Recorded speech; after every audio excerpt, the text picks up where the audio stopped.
नमस्कार छात्रों, आप सभी का स्वागत है हमारे YouTube channel life science classes में। आज आपके बीच में उपस्थित हूँ एक नए टॉपिक के साथ जिसका नाम है ह्यूमन मेल रिप्रोडक्टिव सिस्टम। इस टॉपिक में हम मानव के नर जनन तंत्र के बारे में डिटेल से पढ़ेंगे, इसलिए वीडियो को आखिर तक जरूर देखिएगा। यहाँ पर मानव का नर जनन तंत्र बनाया हुआ है। इसमें कौन कौन से पार्ट हैं, सबसे पहले इनके हम नाम जान लेते हैं, फिर उसके बाद में एक एक करके डिटेल में इनको पढ़ेंगे।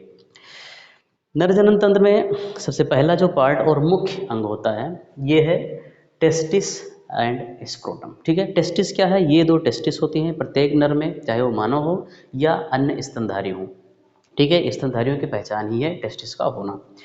स्तनधारियों में दो टेस्टिस होते हैं जो लगभग अंडाकार से संरचना होती है और ये एक थैले में बंद रहते हैं। स्किन की एक थैली होती है, उसी के अंदर बंद रहते हैं। उस थैली को कहते हैं स्क्रोटम। टेस्टिस के ऊपर एक कॉमा शेप स्ट्रक्चर होता है जिसे हम एपिडाइडमिस कहते हैं। एपिडाइडमिस से शुक्रवाहिनियाँ निकलती हैं और ऊपर की तरफ स्क्रोटम से निकलकर अब शरीर के अंदर की तरफ चली जाती हैं। इसको शुक्रवाहिनी यानी वास डिफरेंस कहते हैं। ये यूरिनरी ब्लैडर है। वास डिफरेंस यूरिनरी ब्लैडर के ऊपर आकर के यूरेथ्रा में खुल जाती है। यूरिनरी ब्लैडर यानी कि इसमें यूरिन होता है और इस रास्ते से इसको कहते हैं यूरेथ्रा। ये मूत्र मार्ग से होते हुए और बाहर की तरफ खुल जाती है। तो ये वास डिफरेंस आकर के इसी यूरेथ्रा में खुलती है। यूरेथ्रा में खुलने से पहले ये एक दूसरी नलिका में जुड़ती है। वो नलिका क्या है? ये शुक्राशय है। शुक्राशय से एक नलिका निकलती है। उस नलिका में जुड़ करके एक कॉमन डक्ट बनाती है जिसे कहते हैं इजैकुलेटरी डक्ट। स्खलन नलिकाएं कहते हैं। और स्खलन नलिकाओं में जुड़ जाती है और फिर ये यूरेथ्रा के द्वारा बाहर निकल जाती है। यूरेथ्रा के चारों तरफ यहाँ पर मस्कुलर सिलेंड्रिकल आर्गन होता है जिसे पेनिस कहते हैं। इसके साथ साथ यूरेथ्रा के दोनों तरफ यानी इसका आधार भाग है, इसके दोनों तरफ एक सिंघाड़े की आकृति की ग्रंथियां पाई जाती है जिसे प्रोस्टेट ग्रंथि कहते हैं। प्रोस्टेट ग्रंथि के नीचे दो छोटी सी ग्रंथियां होती हैं जिन्हें बल्ब्यूथरल ग्रंथि कहते हैं। तो इस प्रकार से ये नर जननांग के डिफरेंट टाइप्स के आर्गन्स हुए, यहाँ पर लिखे हुए हैं। ये सभी अंग मनुष्य के शरीर में पेल्विक कैविटी में होते हैं। पेल्विक कैविटी कहाँ होती है? देखिए, हमारे शरीर में चार प्रकार की बॉडी कैविटीज़ होती हैं। ऊपर मस्तिष्क जिसमें उपस्थित है, इसको क्रेनियम कैविटी। क्रेनियम के नीचे जिसमें फेफड़े हैं, हार्ट हैं, इसको कहते हैं थोरैकिक कैविटी। उसके नीचे एब्डोमेन कैविटी जिसमें हमारी आहार नाल है, किडनी है। और उसके नीचे ये जो पेल्विक गर्डिल है, इसके बीच में जो कैविटी होती है इसी को कहते हैं पेल्विक कैविटी। ठीक है, तो जननांग होते हैं ये पेल्विक कैविटी के अंदर होते हैं। ठीक है, तो सबसे पहले हम बात करते हैं टेस्टिस और स्क्रोटम की। देखिए, पेल्विक कैविटी में सारे जननांग होते हैं लेकिन दो जननांग हैं जो पेल्विक कैविटी में ना होकर के शरीर से बाहर निकले हुए होते हैं। और वो कौन कौन से हैं? एक तो ये हो गया स्क्रोटम और दूसरी संरचना है पेनिस।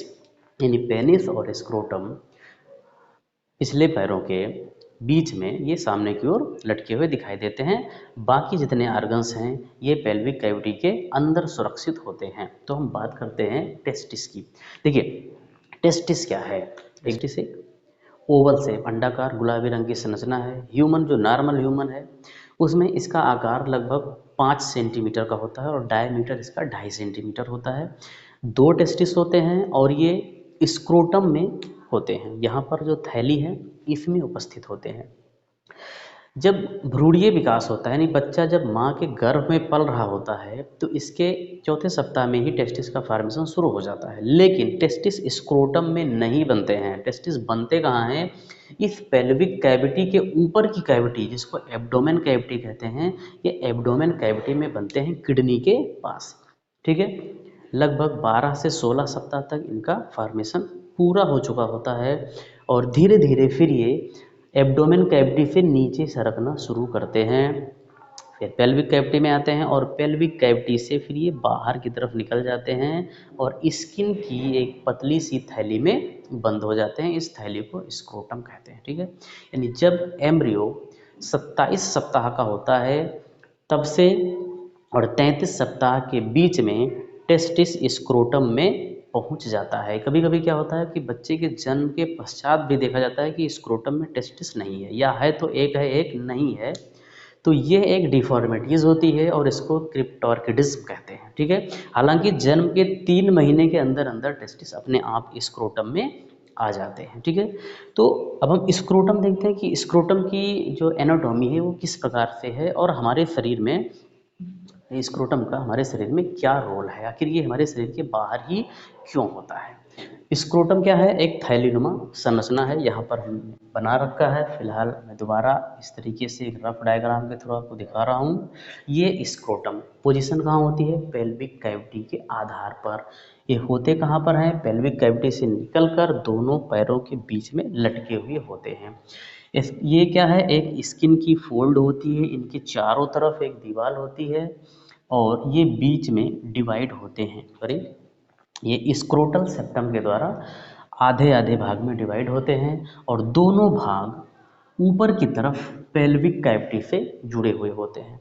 टेस्टिस में सबसे बाहर की ओर क्या होती है, एक स्किन होती है पतली सी, और उसके भीतर इसके हाफ पार्ट में यहाँ पर यानी इसके भीतर यहाँ पर अरेखित पेशियों का एक मोटा सा लेयर होता है जो कि यहाँ नीले रंग से दिखाया गया है। ये अरेखित पेशियों का मोटा सा लेयर होता है और इस लेयर को डार्टस मसल कहते हैं। इसको क्या बोलते हैं, डार्टस मसल। ये डार्टस पेशियाँ होती हैं और इसी के बीच में टेस्टिस यहाँ पर पड़ा हुआ है, ठीक है।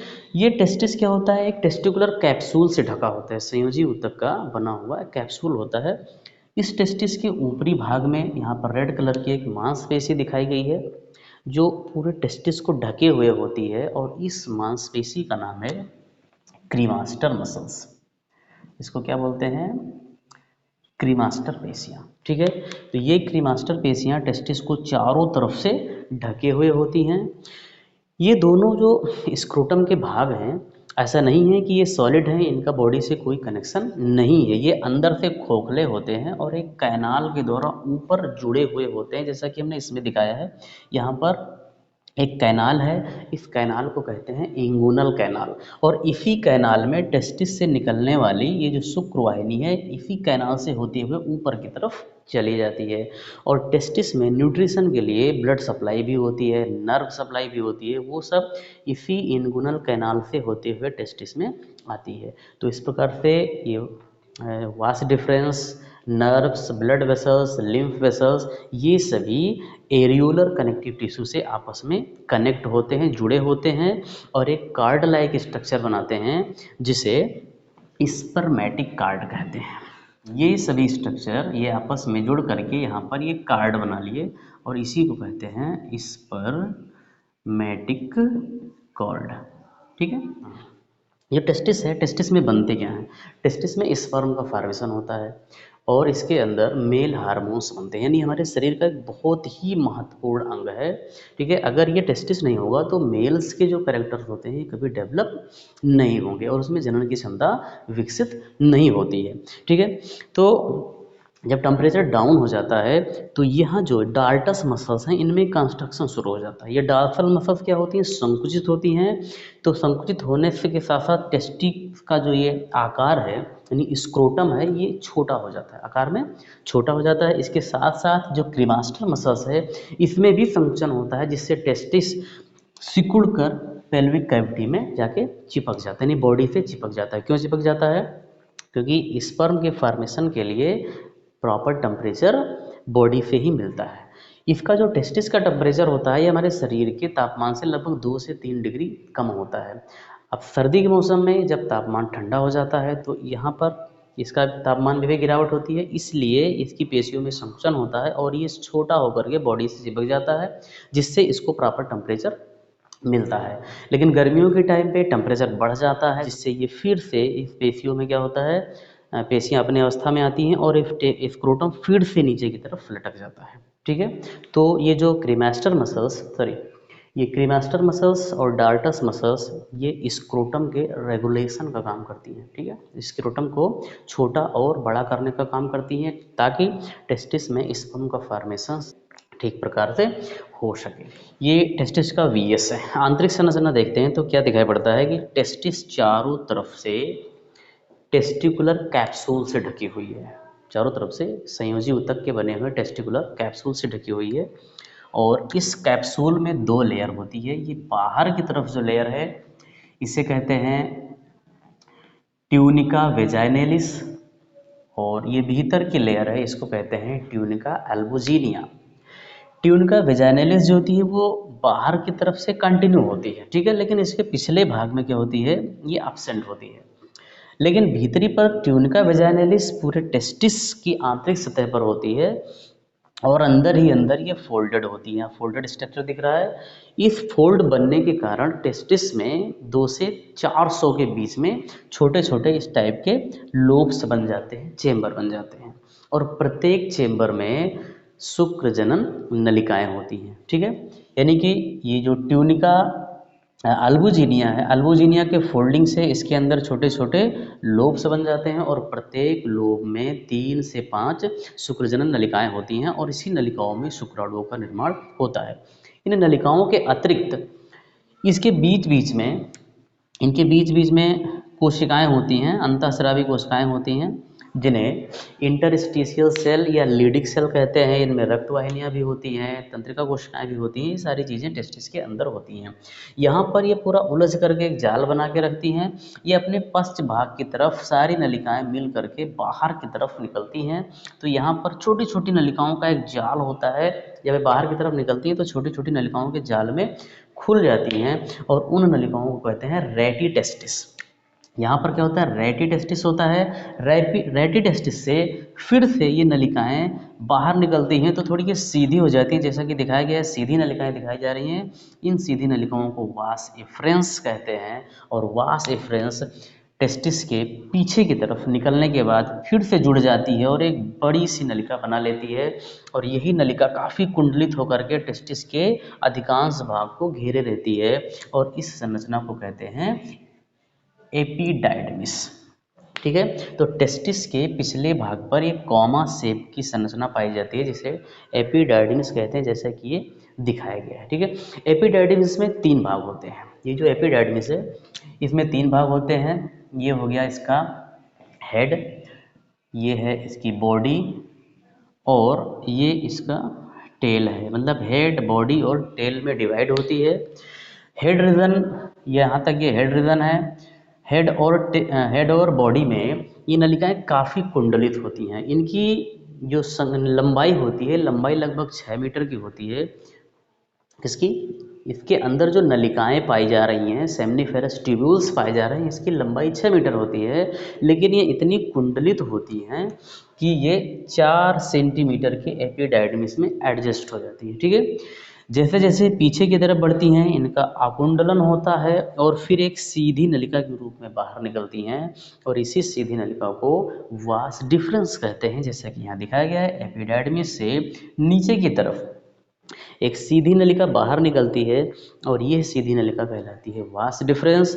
ये वास डिफरेंस स्क्रोटम से होती हुई, यहाँ पर हमने बताया कि ये इनगुनल कैनाल है, इस इनगुनल कैनाल से होती हुई ये पेल्विक कैविटी में पहुँच जाती है। पेल्विक कैविटी में यहाँ पर यूरिनरी ब्लैडर है। किडनी से आने वाली राइट और लेफ्ट यूरेटर इसमें मिलती हैं, तो इस यूरेटर को ये पार करते हुए नीचे की तरफ आ जाती है, ठीक है। इसकी लंबाई 45 सेंटीमीटर होती है। टेस्टिस के अंदर स्पर्म बनता है। बनने के बाद में ये एपिडाइडमिस में पहुंचता है। इस एपिडाइडमिस में लगभग 1 महीने तक ये स्टोर रहता है, ठीक है। उसके 1 महीने के बाद में उस स्पर्म का डिजनरेशन होना शुरू हो जाता है, क्योंकि एपिडाइडमिस के जो भीतरी दीवार होती है इसमें कुछ सीलेटेड कोशिकाएं होती हैं जो डिजनरेट हो रहे स्पर्म का एब्जॉर्प्शन कर लेती हैं। यहाँ से स्पर्म निकलने के बाद में वास डिफरेंस में पहुँचता है। इसकी लंबाई लगभग 45 सेंटीमीटर की होती है और इसमें कई महीनों तक स्पर्म स्टोर रहते हैं। इसके बाद में क्या होता है कि ये वास डिफरेंस यूरेटर को पार करती हुई यूरेथ्रा के पास पहुँचती है। ये जो लंबी सी संरचना है, इस संरचना को कहते हैं यूरेथ्रा, मूत्र मार्ग। तो ये डायरेक्टली मूत्र मार्ग में नहीं खुलती है। ये सबसे पहले क्या करती है, यहाँ पहुँचने के बाद में सेमिनल, ये है सेमिनल वेसाइकल। सेमिनल वेसाइकल से निकलने वाली डक्ट में ये मिल जाती है और मिलने के बाद एक कॉमन डक्ट बना लेती है। मिलने के बाद ये एक कॉमन डक्ट बना लेती है और इस डक्ट को कहते हैं इजैकुलेटरी डक्ट। यानी ये डक्ट क्या है, इजैकुलेटरी डक्ट। दोनों तरफ से वास डिफरेंस आ रही है, राइट और लेफ्ट टेस्टिस से, और ये सेमिनल वेसाइकल से निकलने वाली डक्ट से मिल करके राइट और लेफ्ट इजैकुलेटरी डक्ट बनाती है। अब ये डक्ट यूरेथ्रा में खुलती है। ठीक है, तो इस प्रकार से ये वास डिफरेंस यहाँ समाप्त हुई। अब हम बात करते हैं यूरेथ्रा की। इसको हिंदी में कहते हैं मूत्र मार्ग, यूरेथ्रा।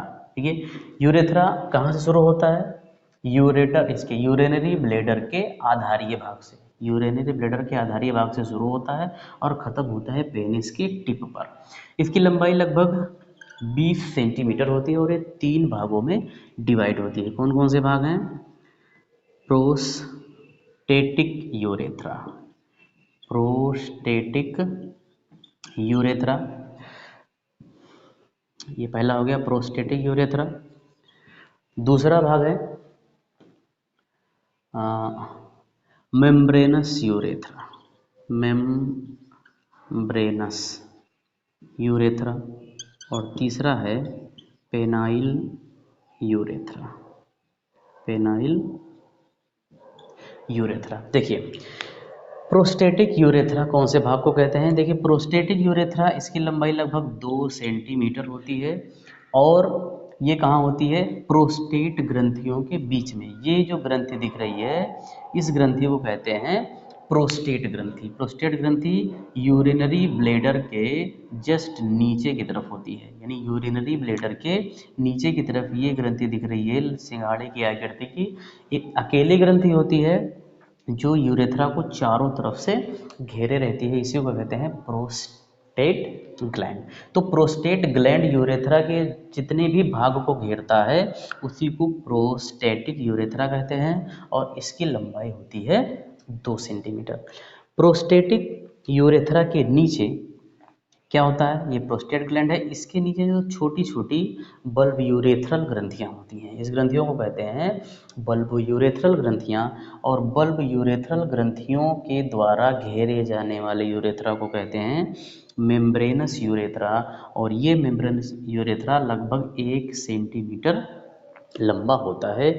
इसके बाद में ये बल्ब यूरेथ्रल ग्रंथि से लेकर के और पेनिस के टिप तक यूरेथ्रा की जो लंबाई यानी लगभग 17 सेंटीमीटर की हो गई, इसको कहते हैं पेनाइल यूरेथ्रा। पेनाइल यूरेथ्रा क्यों कहते हैं, क्योंकि ये पेनिस के बीच में पाई जाती है। तो ये हो गया यूरेथ्रा।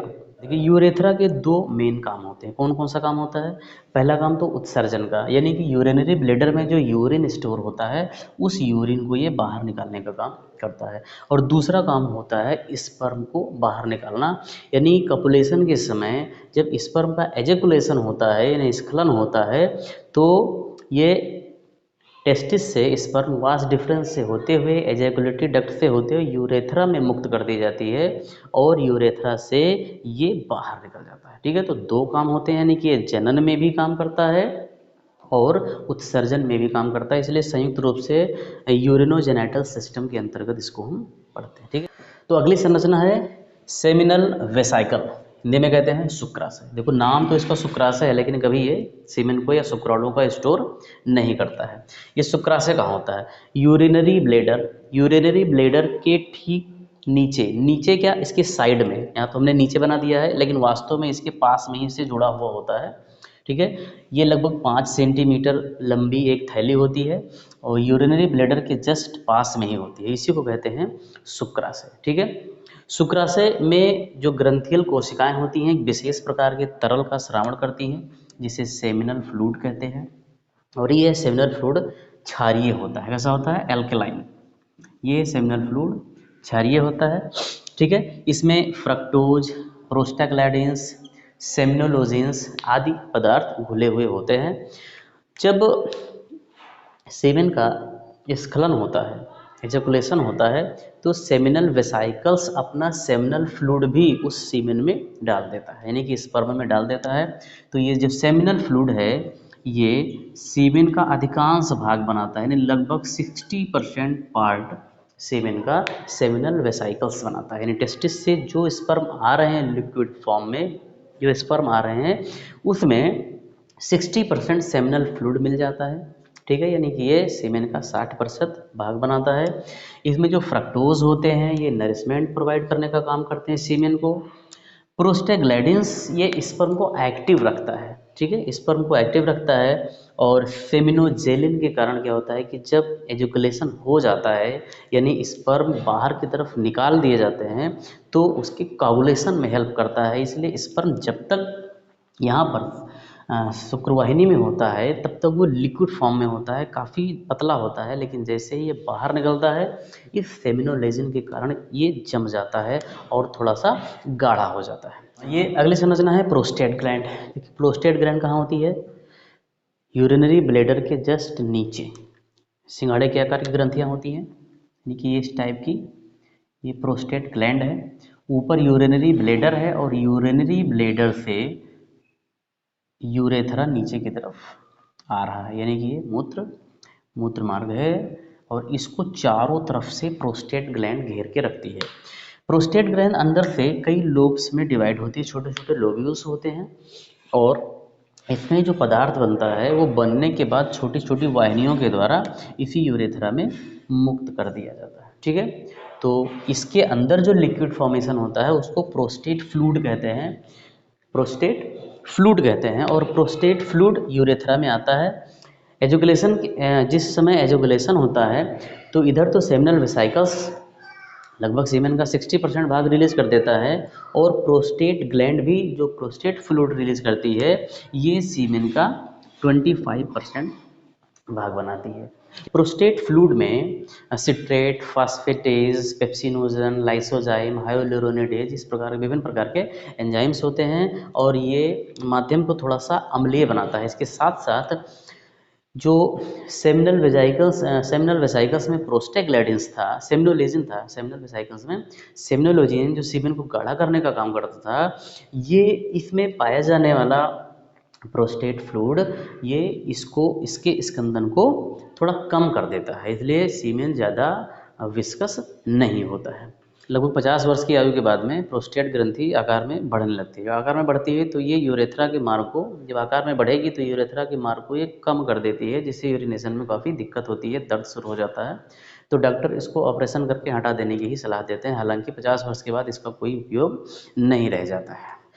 अगली संरचना है बल्बो यूरेथ्रल ग्लैंड। ये एक जोड़ी ग्रंथि होती है जो मेम्ब्रेनस यूरेथ्रा के दोनों तरफ होती है। ठीक है, मेम्ब्रेनस यूरेथ्रा के दोनों तरफ ग्रंथि छोटी सी पाई जाती है। ये जो प्लेट है यूरिनोजेनिटल डायफ्राम इसी के जस्ट ऊपर होती है और ये भी एक हल्के क्षारीय तरल का श्रावण करती है, हालांकि ये स्पर्म का कोई भी भाग नहीं बनाती है। सेक्सुअल एक्साइटमेंट के टाइम क्या होता है कि इसका जो लिक्विड है ये सबसे पहले रिलीज होता है। ठीक है, सेक्सुअल एक्साइटमेंट के टाइम बल्ब्यूथरा ग्लैंड से क्षारीय तरल स्रावित होता है और ये यूरेथ्रा के मार्ग को चिकना बना देता है जो कि सेक्सुअल इंटरकोर्स को काफ़ी इजी बनाता है। बल्बो यूरेथ्रल ग्लैंड को कॉपर्स ग्लैंड भी कहते हैं। ठीक है, अगली संरचना है पेनिस, जिसे सेसन कहते हैं हिंदी में। यह एक कपुलेटरी आर्गन है। जो भी मेल है, ह्यूमन हो या अन्य एनिमल्स, अन्य मैमल्स हों, उनमें ये कपुलेटरी आर्गन्स का काम करता है। ह्यूमन में पेनिस कहाँ होता है? पेल्विक कैविटी का जो आधारीय भाग है यूरिनोजेनिटल डायफ्राम, इसी से नीचे की तरफ ये दोनों पैरों के सामने लटका हुआ एक इरेक्टाइल बेलनाकार पेशीय अंग होता है। ठीक है, इसमें 3 भाग होते हैं। कौन कौन सा? जो यूरिनोजेनिटल डायफ्राम से जस्ट जुड़ा हुआ भाग होता है उसे कहते हैं रूट। ठीक है, इसकी पूरी लंबाई को सॉफ्ट, और जो पेनिस का हेड होता है इसे ग्लांस पेनिस कहते हैं। ठीक, ये संयोजी ऊतकों का बना हुआ होता है, पेशीय और संयोजी ऊतकों की बनी संरचना होती है और इसके अंदर ब्लड सप्लाई होती है जो इस पेनिस को इरेक्ट करने में हेल्प करती है। ठीक है, यहाँ पर जो ग्लैंस पेनिस है ये 4 स्किन के द्वारा ढका हुआ होता है। इस 4 स्किन के नीचे कुछ स्वेट ग्लैंड्स होती हैं। होता है सेक्सुअल एराउजमेंट के टाइम क्योंकि इसमें ब्लड सप्लाई बढ़ती है, ये क्योंकि इरेक्ट होता है, इरेक्ट होने से 4 स्किन हट जाती है और ग्लांस पेनिस ओपन हो जाता है। कुछ धार्मिक मान्यताओं के आधार पे मुस्लिमों में या यहूदियों में इस फोर स्किन को काट के हटा दिया जाता है, जिससे ग्लांस पेनिस हमेशा के लिए ओपन रहता है। ठीक है, तो ये हुआ आज का मेल रिप्रोडक्टिव सिस्टम। एक बार समराइज कर देते हैं पूरे रिप्रोडक्टिव सिस्टम को। रिप्रोडक्टिव सिस्टम में मुख्य भाग होता है टेस्टिस, जो स्क्रोटम में बंद होता है। टेस्टिस के ऊपर कॉमन शेप में एपिडाइडमिस होती है। एपिडाइडमिस टेस्टिस के अंदर की सेमनीफेरस ट्यूब्यूल्स एपिडाइडमिस में जाती है। एपिडाइडमिस से वास डिफरेंस के रूप में ये इन्गुनल कैनाल के द्वारा पेल्विक कैविटी में पहुंचती है, जहां पर यूरिनरी ब्लैडर के ऊपर से होती हुई सेमिनल वेसिकल से निकलने वाली डक्ट से जुड़ करके कॉमन डक्ट एजैकुलेटरी डक्ट बनाती है। एजैकुलेटरी डक्ट के माध्यम से यूरेथ्रा में खुल जाती है। यूरेथ्रा यूरिनरी ब्लैडर के बेस से लेकर के पेनिस के टिप तक होता है, जो उत्सर्जन और जनन दोनों का काम करता है। यूरेथ्रा के आधार भाग पर एक सिंगाड़े की आकृति की ग्रंथि होती है, जिसे प्रोस्टेट ग्रंथियां कहते हैं। प्रोस्टेट ग्रंथि सीमेन का 60% भाग बनाती है। उसके जस्ट नीचे दो बल्ब्यूथ्रल ग्रंथियां होती हैं, बल्बो यूरेथ्रल ग्रंथियां होती हैं। ये ग्रंथियां सेक्सुअल एराउजमेंट के टाइम एक क्षारीय तरल का स्राव करती हैं, जो इस मूत्रमार्ग को चिकना बनाता है। यूरेथ्रा के चारों तरफ बेलनाकार एक मस्कुलर आर्गन्स होता है, जिसे पेनिस कहते हैं। ठीक है, तो ये हुआ रिप्रोडक्टिव आर्गन्स। वीडियो आपको कैसा लगा हमें कमेंट करके ज़रूर बताइए। चैनल को सब्सक्राइब कीजिए। धन्यवाद, मिलते हैं अगले वीडियो में।